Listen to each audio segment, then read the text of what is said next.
Good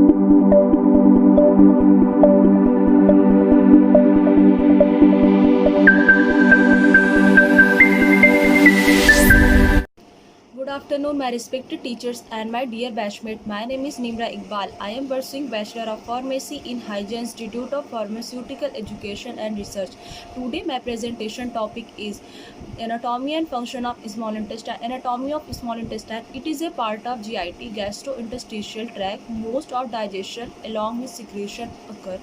basically ये start होता है पाइलोरिक स्फिंक्टर से, जिसको गार्ड करता है pylorus. Pylorus is the last part of stomach and chyme का फर्दर मूवमेंट होता है लार्ज इंटेस्टाइन की तरफ into from ileocecal sphincter. Ileocecal जो होता है वो टू पार्ट से मिलकर बना होता है. इलियो का इलियम, सीकल का caecum. Ileo is the last part of small intestine and caecum is the first part of large intestine. It is about 6.25 metre in length. ये थ्री पार्ट से मिलकर बना होता है, duodenum, jejunum and ileum. Duodenum is the first part of small intestine, jejunum is the middle part of small intestine and ileum is the last part of small intestine. जोजनम जो होता है basically ये start होता है pyloric sphincter से और continue करता है जोजनम तक. ये रिसीव करता है सिक्रेशन को from the pancreas, gall bladder, bile juices by hepato pancreatic ampulla, जिसको फर्दर गार्ड करता है hepato pancreatic sphincter. Ileum jejunum is the middle part of small intestine. ये ड्यूडनम से लॉन्गर होता है. It is about 2 metre in length. Ileum is the last part of small intestine. It is about 3 metre in length and at ileocaecal valve. Ileocaecal valve जो होता है वो control करता है flow of material to ileum at cecum and prevent करता है back flow से.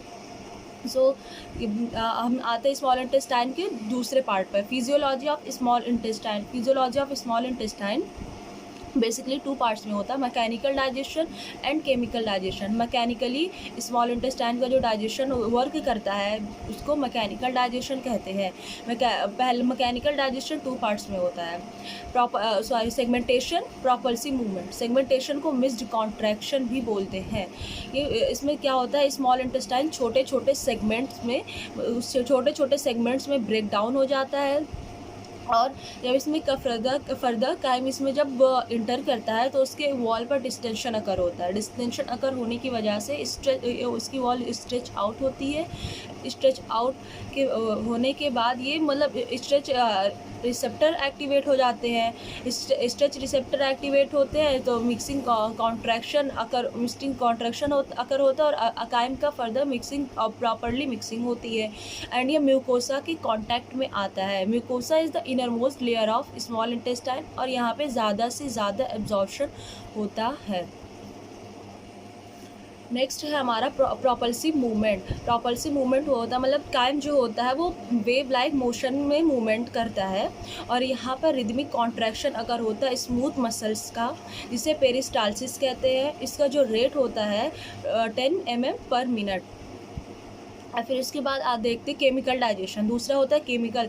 Enzyme की एक्टिविटी में स्मॉल इंटेस्टाइन कैसे वर्क करता है उसको केमिकल डाइजेशन कहते हैं. केमिकल डाइजेशन में क्या होता है, बहुत सारे एंजाइम्स का सिक्रीशन होता है. एंजाइम का फर्दर मिक्सिंग और प्रॉपरली मिक्सिंग होती है एंड ये म्यूकोसा के कांटेक्ट में आता है. Mucosa is the inner most layer of small intestine और यहाँ पे ज़्यादा से ज़्यादा एब्जॉर्प्शन होता है. नेक्स्ट है हमारा प्रोपल्सिव मूवमेंट. प्रोपल्सिव मूवमेंट होता है मतलब काइम जो होता है वो वेव लाइक मोशन में मूवमेंट करता है और यहाँ पर रिदमिक कॉन्ट्रैक्शन अगर होता है स्मूथ मसल्स का, जिसे पेरिस्टाल्सिस कहते हैं. इसका जो रेट होता है 10 mm पर मिनट. सेकेंड है हमारा केमिकल डाइजेशन. केमिकल डाइजेशन क्या होता है, एंजाइम की एक्टिविटी में स्मॉल इंटेस्टाइन कैसे वर्क करता है उसको केमिकल डाइजेशन कहते हैं. केमिकल एंजाइम्स बहुत से enzyme intestinal, pancreatic juice brush border में प्रेजेंट होते हैं. उनकी हेल्प से केमिकल डाइजेशन होता है. केमिकल डाइजेशन किस चीज़ का होता है, कार्बोहाइड्रेट, फैट एंड प्रोटीन्स का. कार्बोहाइड्रेट डायरेक्टली डाइजेस्ट नहीं होता है, उनका डाइजेशन नहीं होता है. कार्बोहाइड्रेट पहले उनका ब्रेकडाउन होता है अमीनो एसिड में और फर्दर अमीनो एसिड का डाइजेशन होता है. कार्बोहाइड्रेट डाइजेस्टिव एंजाइम कौन से होते हैं? Alpha dextrinase, maltase, lactase, sucrase. Protein digestive enzyme peptidase. Nucleoside digestive enzymes का न्यूक्लियोसाइडेज, फॉस्फेटेज। और हमारा इंटेस्टाइनल ग्लैंड जो है डेली 1500 ml इंटेस्टाइनल जूसेस को सिक्रीट करता है। फिर हमारा नेक्स्ट पॉइंट आता है रेगुलेशन ऑफ इंटेस्टाइनल जूसेस। तो टू टाइप से ये रेगुलेट होते हैं, एक न्यूरल रेगुलेशन होता है, हार्मोनल रेगुलेशन होता है। न्यूरल रेगुलेशन में आता है पैरासिम्पैथेटिक एंड सिम्पैथेटिक। जब पैरासिम्पैथेटिक नर्व्स का एक्टिवेशन होता है तो हमारा जो सिक्रीशन होता है वो इंक्रीज़ हो जाता है, और जब सिम्पैथेटिक नर्व्स का एक्टिवेशन होता है तो हमारा जो सिक्रीशन होता है वो डिक्रीज़ हो जाता है।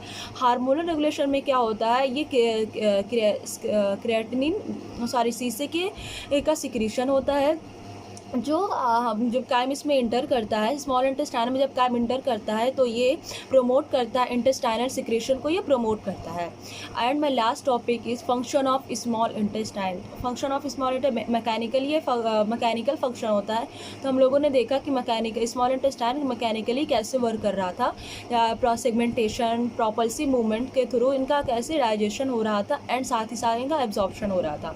फिर डाइजेस्टिव एंजाइम्स डाइजेस्टिव फंक्शन, तो डाइजेस्टिव एंजाइम्स की एक्टिविटी में ये कैसे मतलब डाइजेस्ट हो रहे थे, वो उनका डाइजेस्टिव फंक्शन होता है। तो एब्जॉर्प्टिव फंक्शन क्या होता है?